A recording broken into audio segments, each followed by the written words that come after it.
This episode is for my high achieving women. Yes.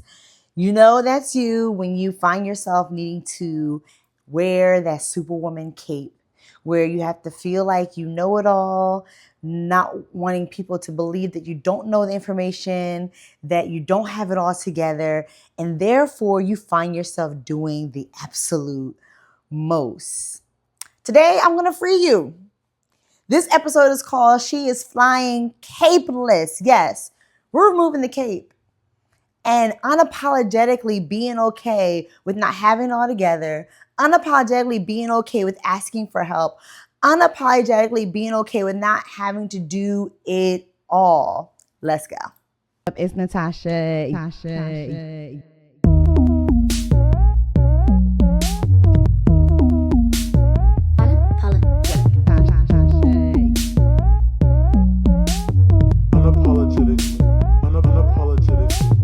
Unapologetic Living.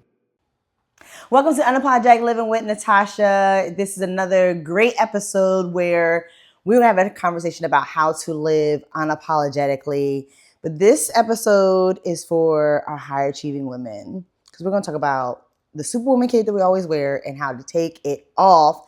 And I have my girl, Tonya May-Avent, who is the founder of Faithful Moms, who is always bringing the energy of empowering women to just be their best selves, live their best lives, be, authentic, tell their stories. And so, of course, I'd have you here with this conversation about women and just how sometimes we just be doing the most. Yeah, too much. We're doing too much. Stressing ourselves out, trying to be everything for everyone. So welcome. Thank you for coming. Thank you for giving me your yes. Yes. I know when we came here, you were like, whoa, talk about flashback, time loop. Yeah. So as you know, I just turned 50. So I've been celebrating all year. But it's probably been since I was 5 years old. My dad used to come here and get his hair cut, and my brother did. And I remember sitting here. There used to be a soda machine in the back that we get sodas from.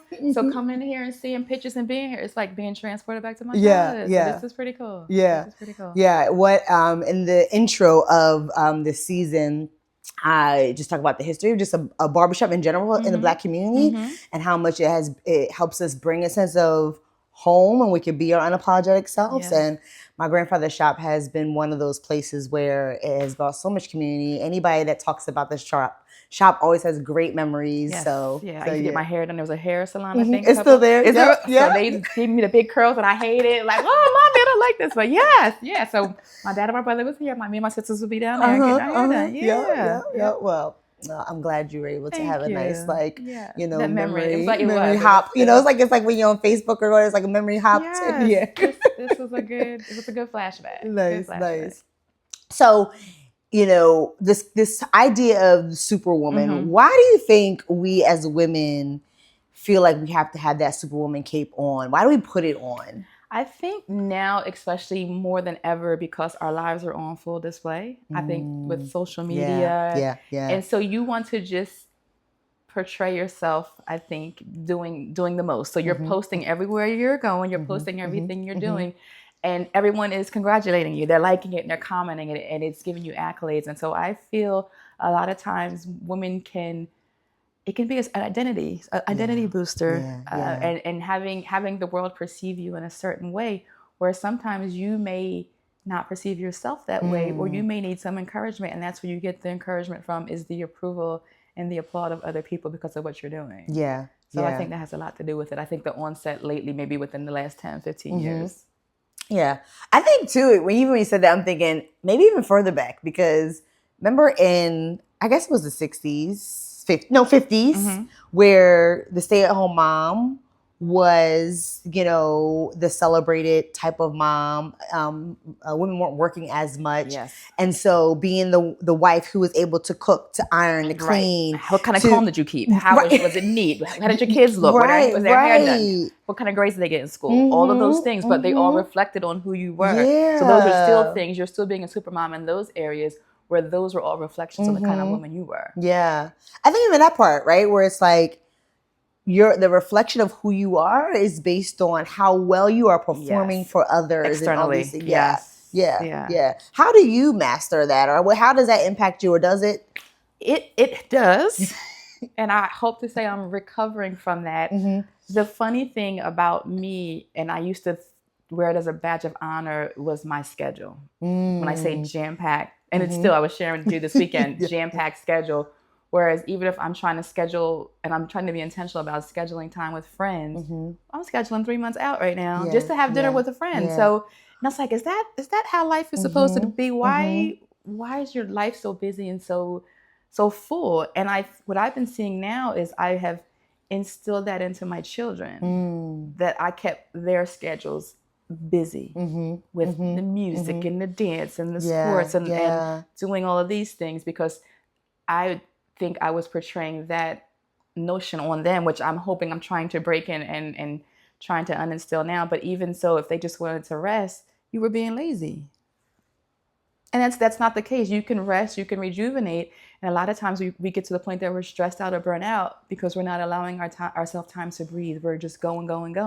And the car, you can't just keep driving a car without refilling it. Right. It's gonna shut down. And same thing with us. We will shut down, we will burn out if we are not refilling ourselves. So I think that's what I'm learning is that I need to rest. I cannot be on go all the time. It's not a badge of honor to be going all the time and having it's not. Yeah. It's not. I think when you said the badge of honor, that the Superwoman cape has been the badge of honor. It was like, if you were able to say, I'm every woman. Yes. I've achieved this, right? Yeah. I have these degrees and this job, and I make this amount of money and I drive this kind of car. Yeah. Like you, and whether you were a full-time mother or a working mom, it was like, if you're a full-time mom, I'm able to like do all the things, like be at the PTA meetings, cook the dinner, have the house clean, do the homework, be at all the team, and all that.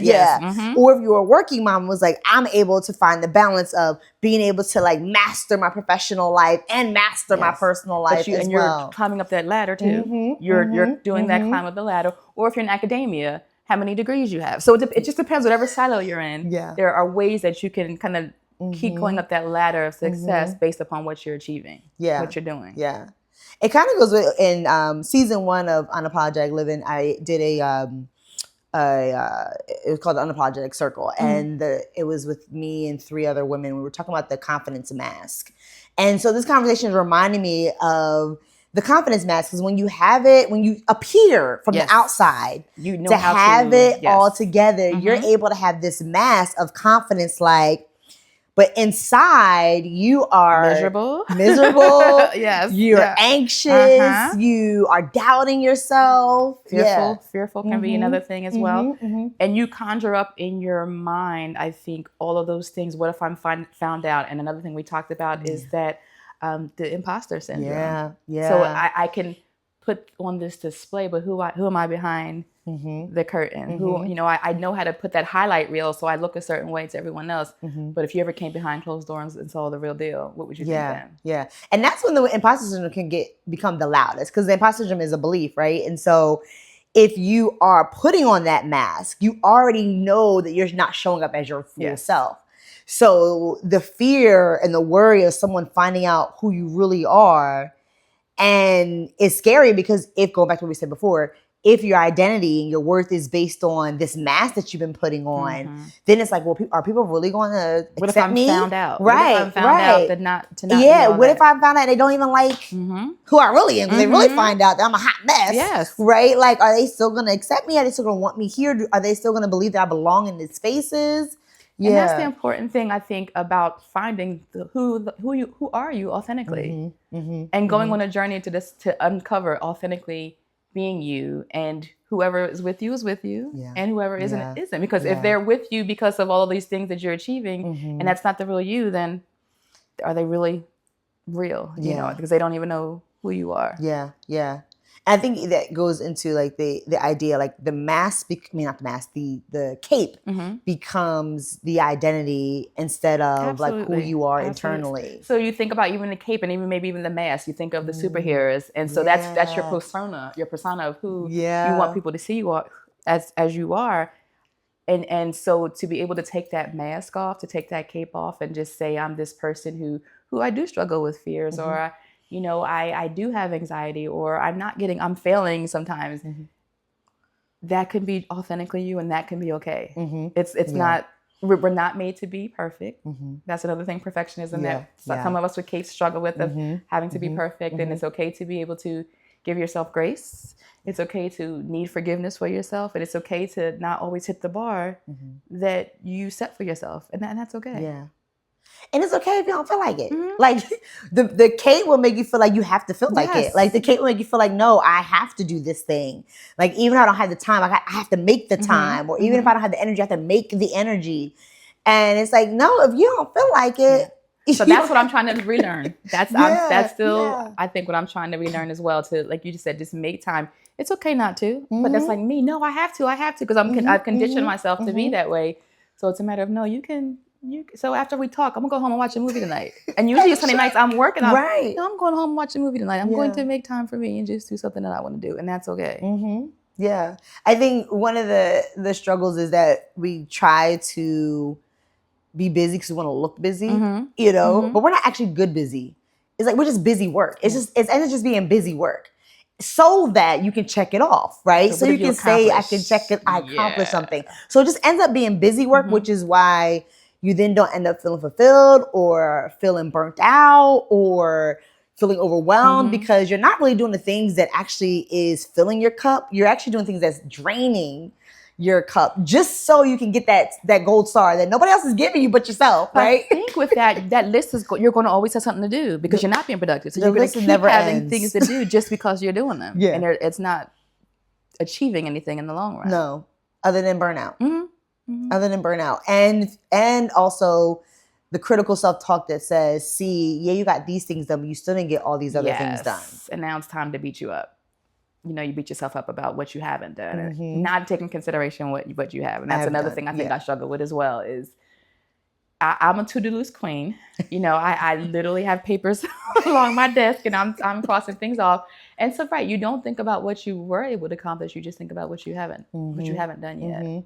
And if you think about us as humans, are we even setting a realistic expectation of what we can do? And it's not even a 24-hour period because you should be sleeping 7 to 8 hours. Right. So are you even allotting enough time to accomplish that, to be able to eat your meals, to be able to tend to relationships, whether you're, a wife, a mother, a friend, daughter, or what all those relationships are, and then just be able to have time to finish that. Realistically, there's not enough time in the day for things that we set ourselves up to do, and then we beat ourselves up for not being able to maintain an unrealistic expectation in the first place.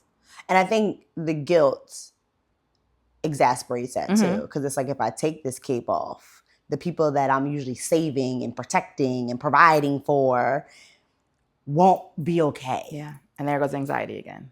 That opens up the door back for anxiety because of that. What's going to happen now? Because I'm not doing what I think I should be doing. Yeah.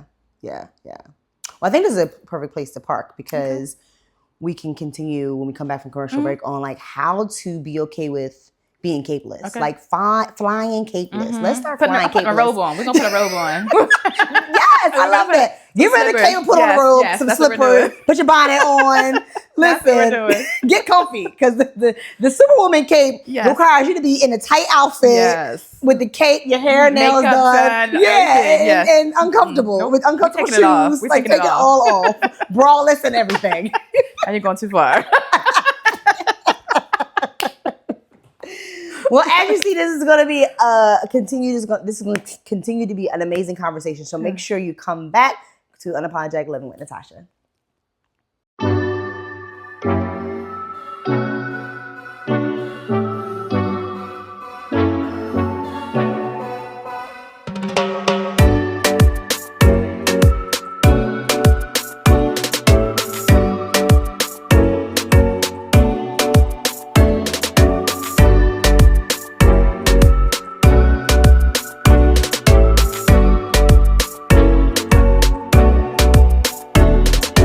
Are you ready to stop playing small and finally protect your peace and execute consistently? Welcome to Unapologetic Living University, an online coaching hub helping women gain the tools to set boundaries without guilt and execute goals with unshakable confidence. No more people pleasing, no more perfection paralysis, no more waiting for permission. Scan the QR code now and enroll.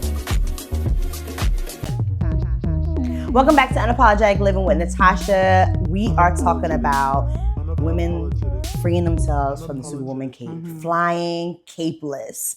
And so before we left for break, we were talking about the guilt that comes up when we're trying to take off the cape. We talked about these expectations that we set for ourselves.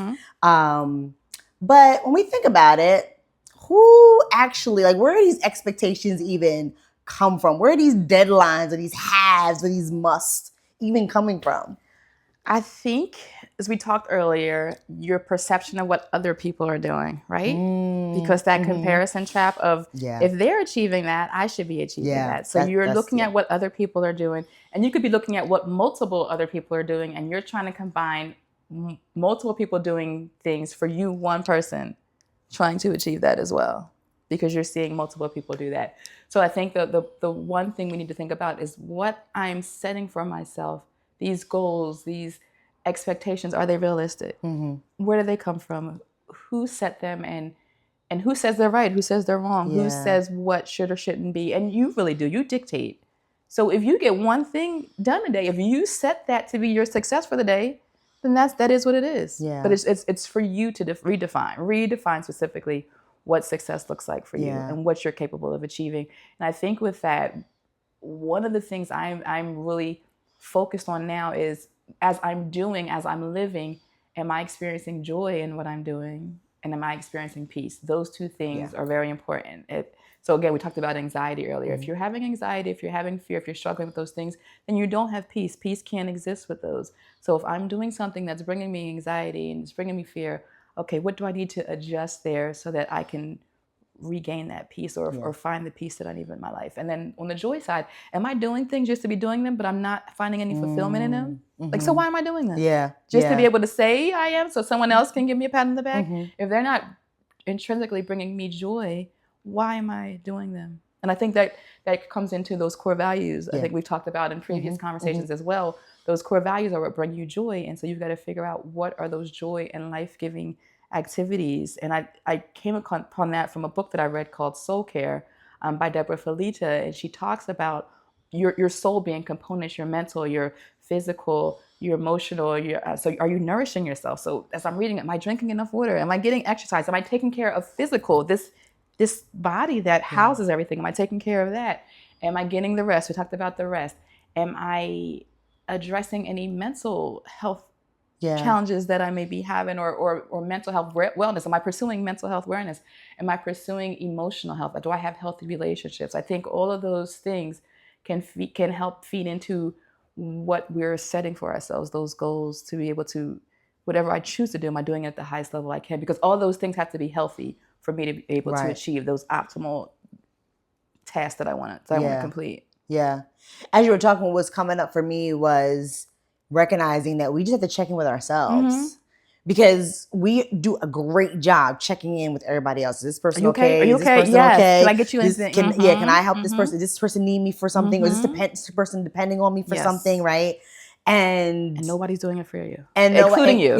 Right. And so you get so consumed with like making sure everybody around you is okay that you totally forget to even check in within your own self. Yes. And as a result of that too, what happens is, going back to what you're saying with the comparisons, we become so consumed about what everybody else is doing, what everybody else needs, that we then become experts on the expectations of others, what other people are expecting. People pleasing. We become experts on what other people need. And therefore, how we end up seeing ourselves, or like the expectations we set for ourselves, the deadlines we set for ourselves, are not based on our individual needs. It's really based on how other people are living and what other people need. Yes. Right? It's like, I have to set this deadline because I have to have this done so that I can be there for X, Y, and Z. Or I need to have this by this date because such and such has this by this date and they have a similar path, or I'm trying to, what they're doing is right. And so you don't ever really make decisions based on what you truly need individually. Or where you're at, right? Or where you're at, Because you're comparing, you don't know that person's background. You don't know how long they've been at this. You don't know their starting point, all of these things. So you're just at that point in time, what you see, you have no idea of the backstory. So you may not even be at the same level where you should be comparing to them to begin with. Yeah.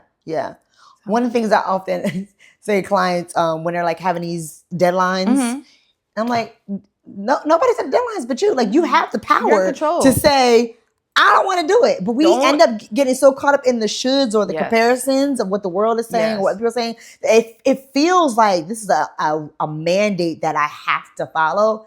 But it's really a mandate that you set for yourself that you can totally break. The only mandate you have to do is April 15th and get them taxes in. Okay? Okay? That's the only part. Everything else, that schedule is yours. It really is for you to decide. And of course, you say, by the time I'm whatever age, by the time I'm 30, by the time I'm 40, by the time I'm... And you set those things, but why? Yeah. What is that? Can you be 42 and get it done? Is it okay? That part. What difference does it make? But to be realistic, to make sure...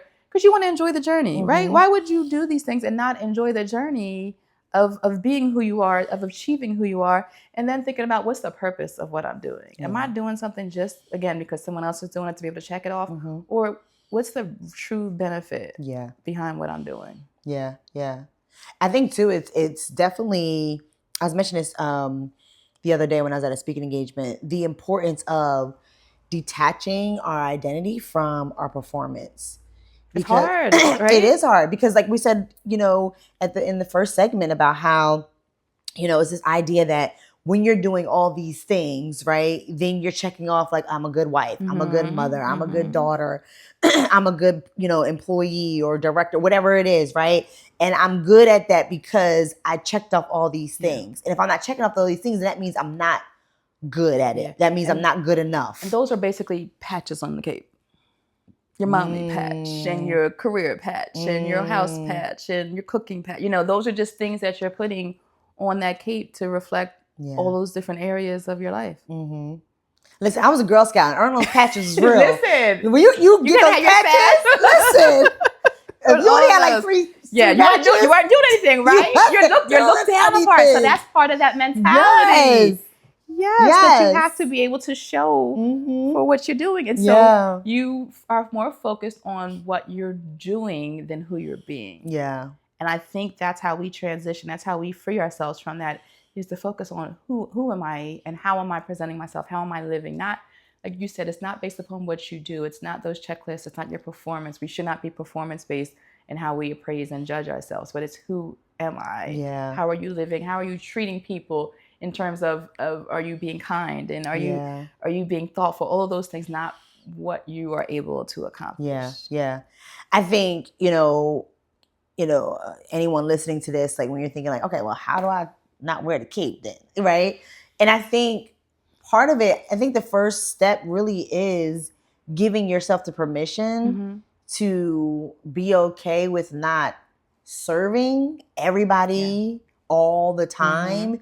And being okay with not being busy all the time. Yeah. Because again, with busyness, you have to just, and you have to go deeper, I think. I think this whole conversation really, you have to go deeper of why you're here. What do you want to accomplish? What do you want people to think about you when you're in your presence? So when I leave here today, it's how did I feel with Natasha? How did she make me feel? Not what you've done, not what you accomplished, but how do you make me feel? What is our relationship like? What defines that? And so you think about someone at the end of their life, and they read through their obituary of their accomplishments. But when you think about it, when you go up to that casket and you see that person, you don't think about what they did. You think about how you felt, how they made you feel, how they improved and changed your life.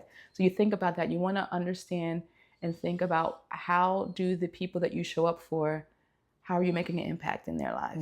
And I think that goes so much deeper into just what you can do for them. But it's who you are, what the kind of person you are with them. Yeah.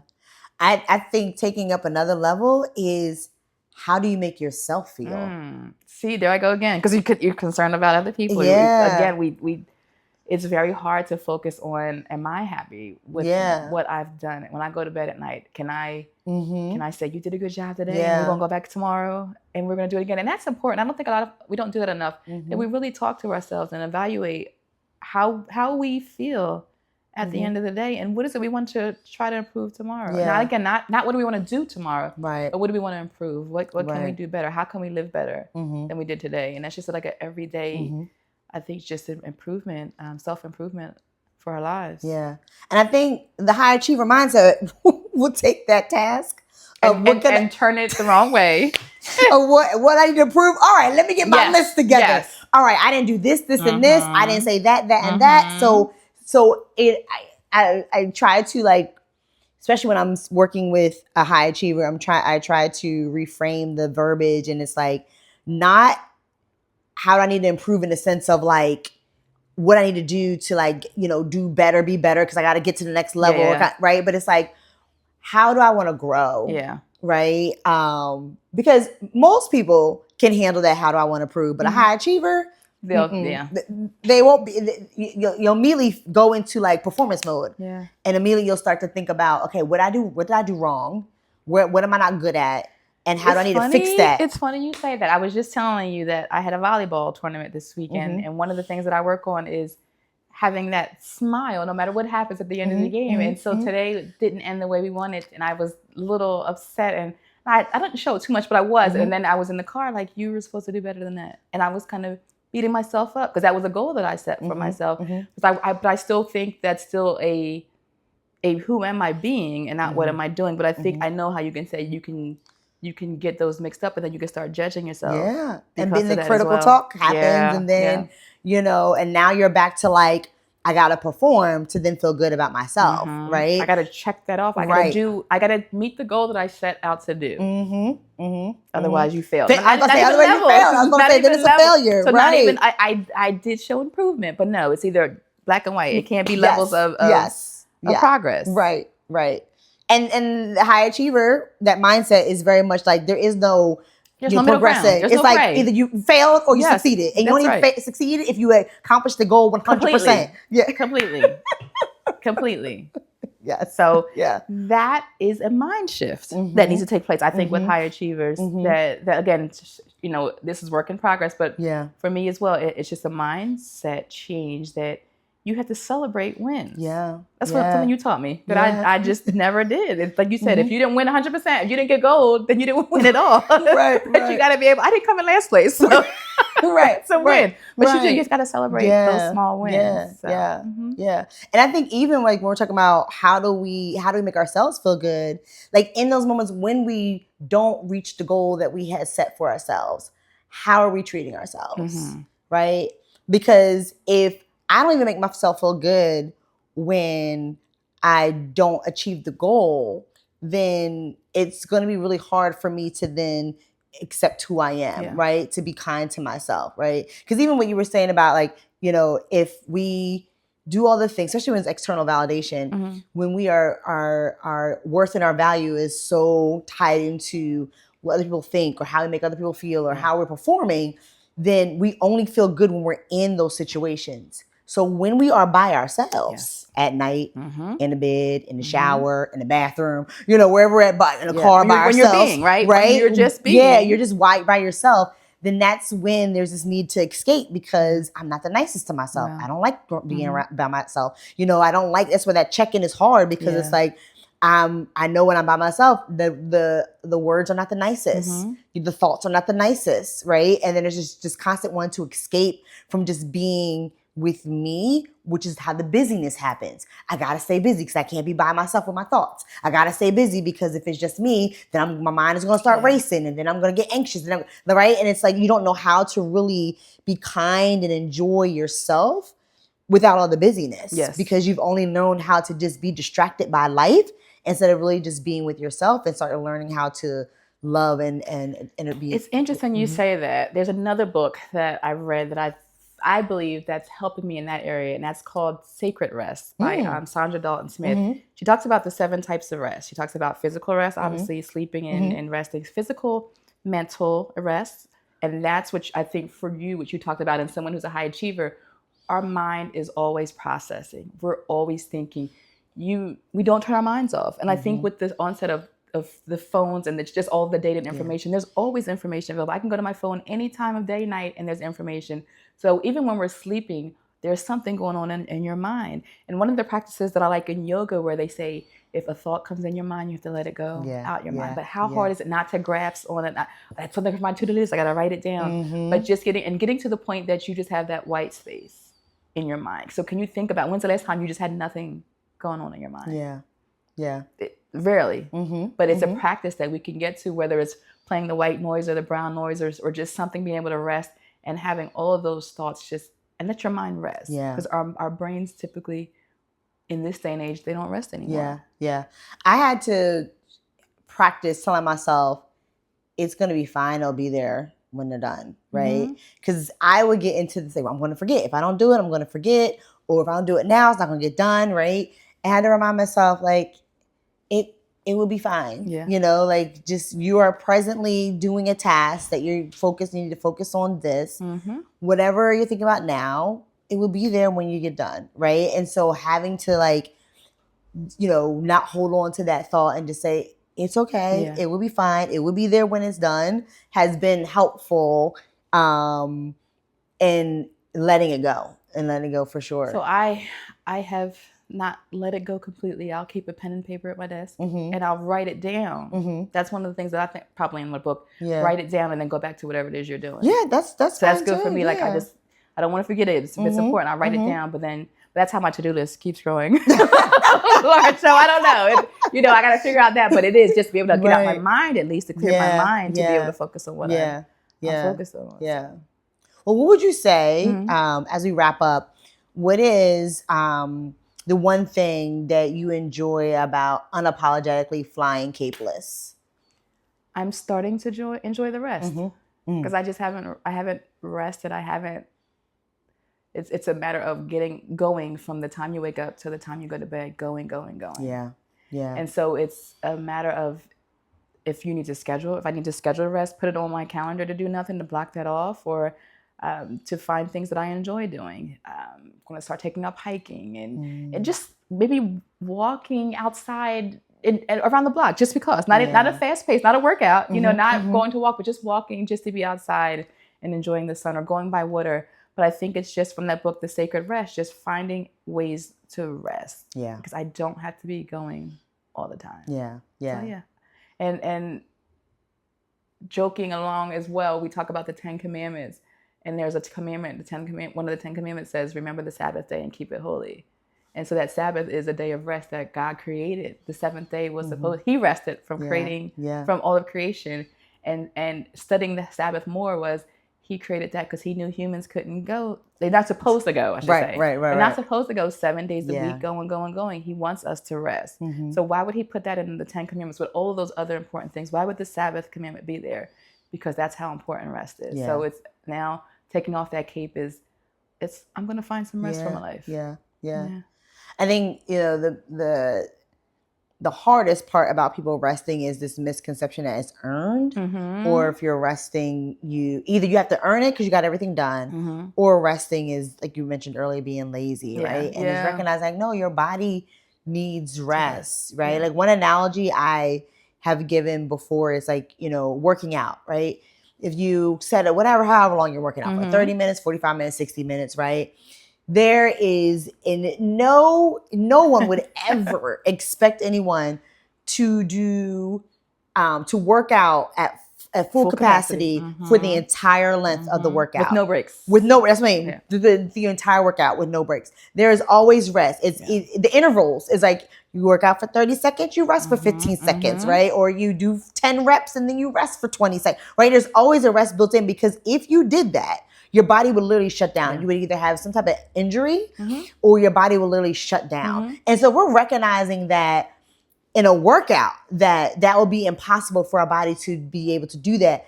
Why do we not do that with our mental health, right? Why do we expect ourselves to keep going, think, produce straight with no rest? Like, I don't take a lunch break. I don't, you know, I don't get off my desk. Don't get on the desk, right? Like, even just taking 20 minutes, you're like, oh, I can't do 20 minutes. I can't do 5 minutes because I got this work done. Like, why do we require our brain to consistently go without a rest? But yet in other spaces we recognize, like, that would be silly to do that.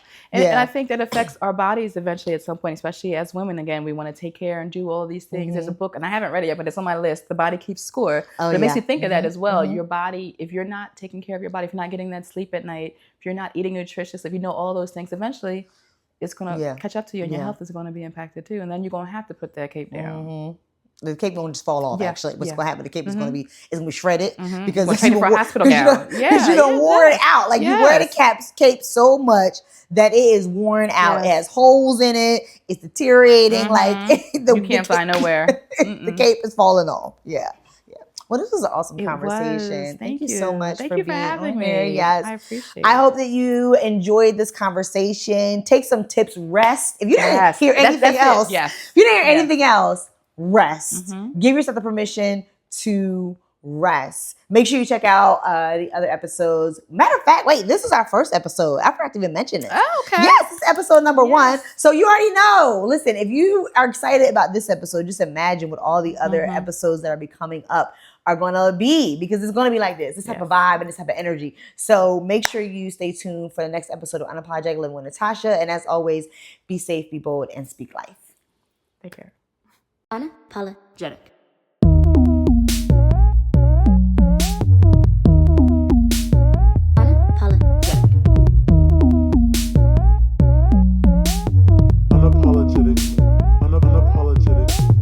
Unapologetic living.